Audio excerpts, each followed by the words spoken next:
그게 참 안타까운 점이긴 한데요. 아마 내년도에 뭐 대출 규제가 풀리면서 좀 반등을 한다 그러면 아주 비슷하게 움직이지 않을까라고 걱정해요.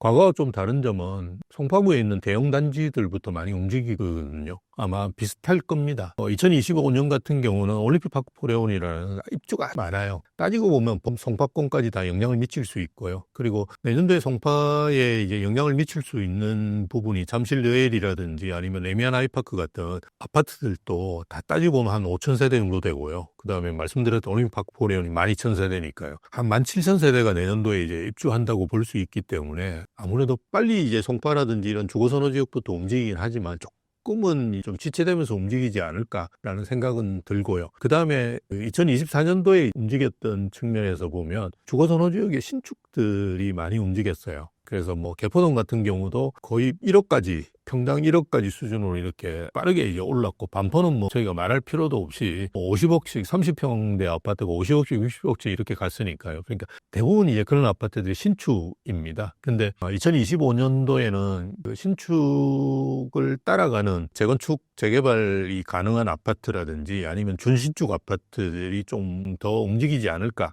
이렇게 볼 수 있는 게, 뭐 어쨌든 부동산이라는 거는 갭을 메우는 거거든요. 그래서 이를테면 대치동에 새 아파트가 지금 35억, 물론 최근에 아마 대치 레미안 팰리스 같은 경우는 거의 40억 가까이 이렇게 가 있긴 하지만 60억 반포 아파트하고 차이가 크잖아요. 뭔가 그걸 갭을 메울 생각들을 할 수밖에 없거든요. 그런 움직임이 아마 보이지 않을까. 그리고 재건축 아파트들이 움직이는 점도 있긴 하지만 그렇게 신축에 비해서는 많이 안 움직이기 때문에 아마 재건축 아파트하고 준신축 뭐 이런 아파트들이 좀 2025년에는 움직이지 않을까, 이렇게 판단할 수 있고요. 그리고 그 전에 움직였던 상품들하고 차이 나는 부분을 고려해 본다 그러면 아무래도 소형 위주로 조금 움직였는데요. 최근에는 사실 부족한 부분이 주거선호지역의 중대형 평형 새 아파트를 사실은 많이 짓지를 못했어요. 그래서 그런 부분에서 조금 더 움직이지 않을까, 그렇게 볼 수 있는 것 같아요. 지방은 내년에 조금 회복은 될 겁니다. 회복은 되는데 입주 물량에 따라 차이는 많이 날 것 같아요. 제가 볼 때는 대구라든지 부산 같은 경우는 입주 물량이 상당히 줄어들거든요. 그런 지역들 같은 경우는 뭔가 긍정적인 흐름, 거기도 아마 마찬가지일 겁니다. 대구는 이제 수성구고요.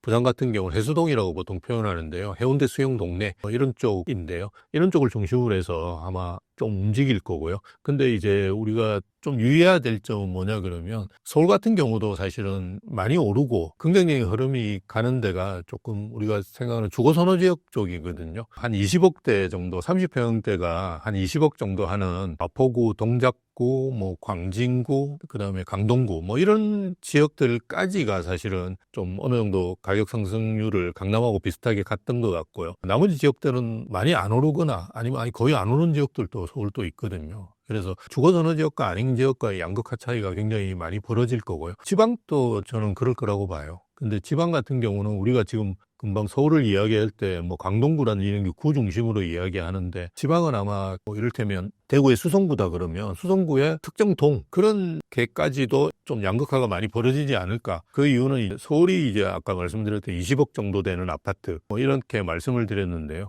그럼 지방은 한 10억 정도 되는 아파트가 정상롭게 많이 오르지 않을까? 아닐 거라고 봐요. 거의 한 20억 가까이, 한 15억, 20억 정도. 서울과 별 차이 없는 수준의 아파트만 사실은 좀 많이 오르고, 그런 지역들만 오르고 할 거다. 왜냐하면 어쨌든 지방 같은 경우는 계속 서울에 비해서 수요도 계속 줄어들고, 서울은 이제 저는 이제 면이라고 표현을 하고 지방 같은 경우는 점이라고 표현하거든요. 그래서 그렇게 좋은 아파트 중심으로 해서 오르는 이 양극화가 아마 지방 같은 경우는 동이라든지 이런 중심으로 해서 오르지 않을까, 이제 그렇게 볼 수 있겠죠. 대출 규제하고 금리가 어쨌든 뭐 지금 계속 영향을 미치고 있으니까요. 뭐 어떻게 되느냐를 보셔야 될 것 같은데, 아마 금리 같은 경우도 오를 가능성은 거의 없고요. 대출 규제도 내년도 초에 아마 지금 상황에서 정부에서 대출 규제를 심하게 한다, 이거는 사실 상당히 좀 힘든 것 같아요. 그래서 아마 이런 요소들은 저는 좀 긍정적으로 가지 않을까, 이렇게 볼 수 있고요. 어쨌든 수급이 본격적으로 영향을 미칠 가능성이 큽니다. 왜냐하면 그게 이제 2026년이니까 22년도 그랬고 23년하고 24년 같은 경우 마찬가지로 상저하고라 그래서 초에는 별로 그렇게 움직임이 없다가 한 3, 4월부터 이렇게